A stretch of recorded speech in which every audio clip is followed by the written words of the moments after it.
want to talk to you a little bit about the American dream and what it actually means in today's demographic environment with renters. And for reference, I was going to record this on Loom, but that stupid program was lagging on me, so I didn't want to subject y'all to that. So I don't have the data sitting right beside me, but if you look at the caption, you can link out to the white paper that I just finished reading. It came in my inbox from an organization called Entrata.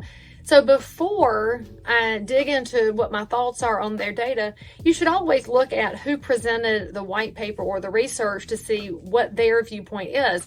Entrata is focused on property management, which means they're going to be biased towards keeping renters in their properties because, of course, and nobody can blame them for that. But you should always be the person who, when presented with data and opinions, always look at where that person's personal biases are. As you know, my biases are towards homeownership because I'm a 24-year realtor. Now, that being said, I want to give you a couple of viewpoints on some of their data on this report, which again, you can pull the report right here in the comments and, comment along with me if you want to. It says on page 2 that 1 in 5 renters expect to be lifelong renters by choice. Okay, that's fine. It says that's up 5 points from 20 and 21. Part of that could be because during the COVID era, of course, we have experienced a huge increase in price of houses. It also says renters don't think the American dream has to do with homeownership. That's cool. It might have to do with jobs. I mean, Shark Tank's been around for 20 years. High five, entrepreneurs. Now, I want to point out something on the financial flexibility piece because there's a little bit of a missing piece of direction, data, information here. It says that 23% of renters like the location flexibility renting gives them. Okay, I remember that from being a young person. It was nice to only be stuck in somewhere for the length of your lease and you could pick up and move on. But it says that 17% like the financial flexibility of not being tied to a mortgage. Here's where I have to play mom and say to you that are renting, when you say that you like the financial flexibility of not being tied to a mortgage, just remember this. When you're looking at a mortgage, for most people in the U.S., that mortgage is a 30-year fixed mortgage, which means if you have a respectable credit score and may not even have a down payment, there's lots of zero down programs that are 30-year fixed, your payment when you close now is going to be roughly the same payment for the life of the loan with the exception of changes to property taxes and insurance. And I say that because if you're not paying a mortgage, honey, you're paying a rent, and paying the rent means you're paying someone else's mortgage. So what looks like financial flexibility to you for not having to pay a mortgage actually means you're trading the rent for the mortgage. Now, you might have a roommate. You might not be on the hook for the rent. Maybe you're couch surfing. That's all fine because there are different ways to live. But if you are a renter, just know that when you're paying the rent, you're paying my mortgage because I own rental properties and I'm grateful to you. Now, it also says here that 1 in 3 renters say they could afford a home, but they choose not to buy. That flies in the face of what the mainstream media keeps telling you. If you're a renter that you can't buy a house, I mean, come on. Not everybody chooses to buy. I get that. In fact, I've told plenty of young people to slow it down and maybe give it a year or so. There are always going to be affordable options. They might not be where you want to be, and it might not be what you want to buy. But be honest about things, y'all. I think that's a trait we are losing quickly in this society.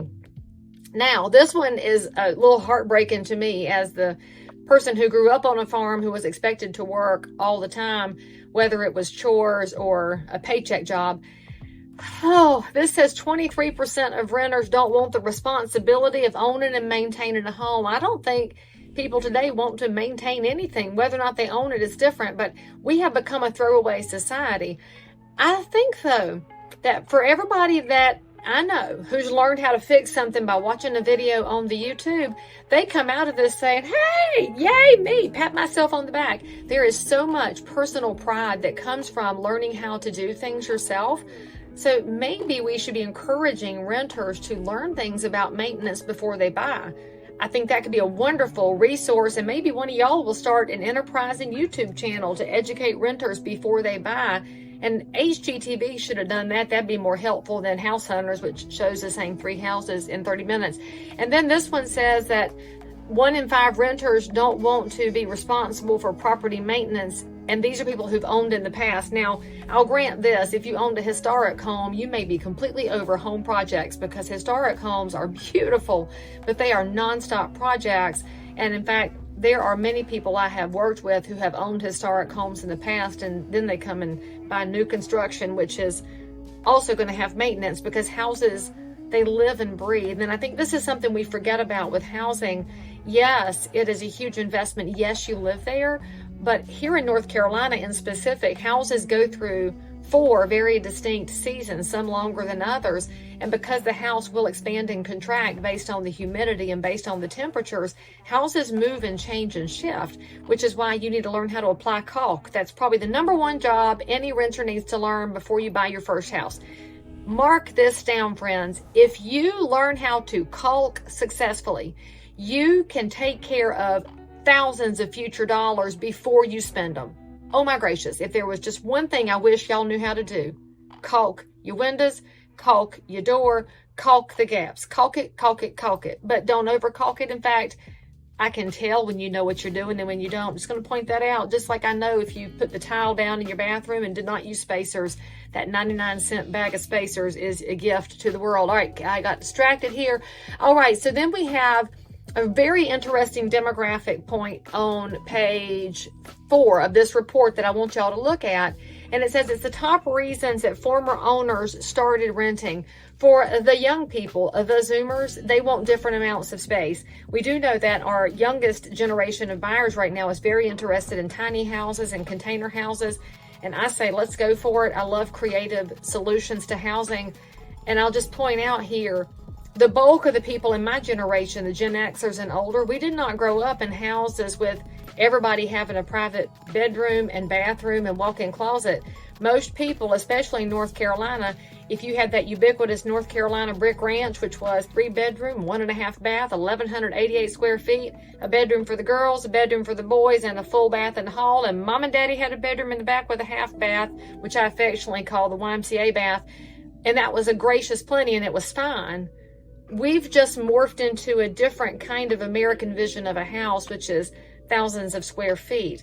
I love that our Zoomers are looking at things differently, but maybe they're not ready to buy because they haven't found enough smaller options in the marketplace. And maybe we should be building a bigger spectrum of product. Now, the millennials moved to a different area. That makes sense. Millennials are in that space of job change right now. Maybe moved during the COVID, maybe decided to work from home and go to the dream space in order to do that. And a lot of folks, when they move to a new geography, they rent in order to get to know it. I can tell you this, in my 24 years of real estate in the Concord area, I have helped so many relocating people who need to rent for 6 months or a year, not because they're renters by nature, but because they want to get to know the different characteristics of the Charlotte market before they put down their roots. So renting, by the way, is not always a forever thing. So if you're in real estate, don't always put all renters into one bucket and treat them the same, because everybody's different. Now let's look at Gen Xers. That's my generation. Hey, what's up, medium-aged people?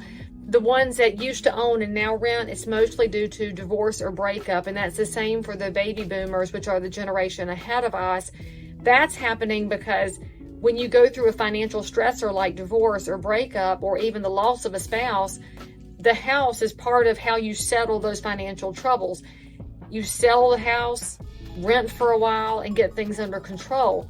So I want you to think about this. If you're in real estate, how do you communicate with people and let them know it's okay to rent for a while, but also encourage folks to get back into the homeownership game so they don't delay their financial stability into the future? I can tell you this, from where I sit here in 20 and 24, I have a stack of people on my desk who I'm talking to regularly, and a lot of these folks really wish they had gone on and bought in 19, 20, 21, but for whatever reason they did not.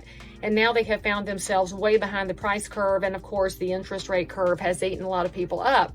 Now, I will tell you, there's a very interesting thing here is that if you scoot on ahead to what today's renters say about their personal finances and the value of strong credit, we do have a generation now that's learning what credit scores are and how to take care of them. But this says that 2 in 5 renters want to improve their credit scores for lower auto loan rates instead of worrying about housing.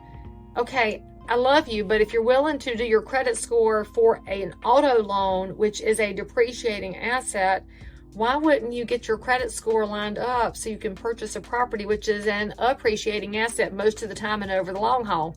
There's never a guarantee because real estate is cyclical, but over the course of history, it does go up. And I will tell you this, back when I was a renter in my 20s, which I know y'all think was recently, but it really wasn't.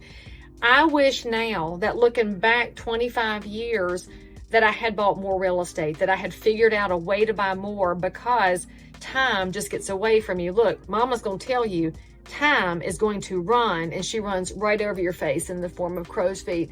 All right, and there's one more interesting thing here I had to point out, is that renters say they'd like to have their savings in investments that are easier to liquidate than real estate. All right, I just want to tell you something here, friends.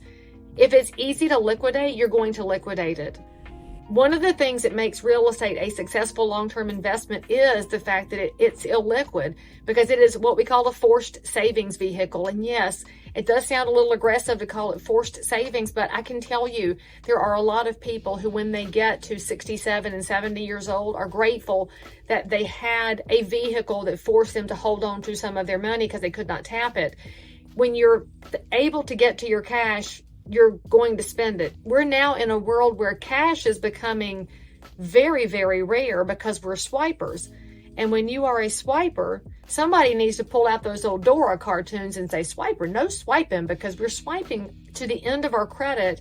We're swiping to the end of our accounts. And a year from now, there won't be anything to show for it. In fact, there was a data point in their survey that says household debt is now at $17.3 trillion. That's as of 2023. So I guarantee it's a couple trillion higher now.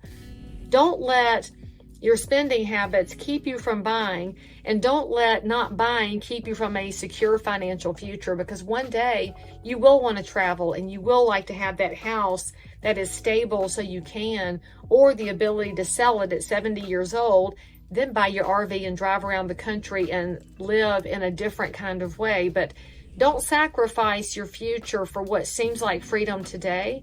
Or in the immortal words of my friend Kyle in Indiana, Kyle always said, Kyle Killebrew, he said he worries about people who step over dollars to get to nickels. Renting looks like the easy way out, and it might be the right thing for you right now. But if you're in a stable position and you're just afraid to buy, talk to your local realtor. Talk to one of us that's willing to mama-hen you and do the pros and the cons and help you make a choice. Because yes, I'm biased towards helping people get into home ownership because I am biased towards America. And I'm biased towards the fact that it is the regular people buying American real estate that make this country amazing. And I just want you to be a part of that. And thank you for this research report, Entrata. I was very interested in it. And as a landlord, high five on talking to tenants about what their future plans are so that I can help them whether they rent or buy.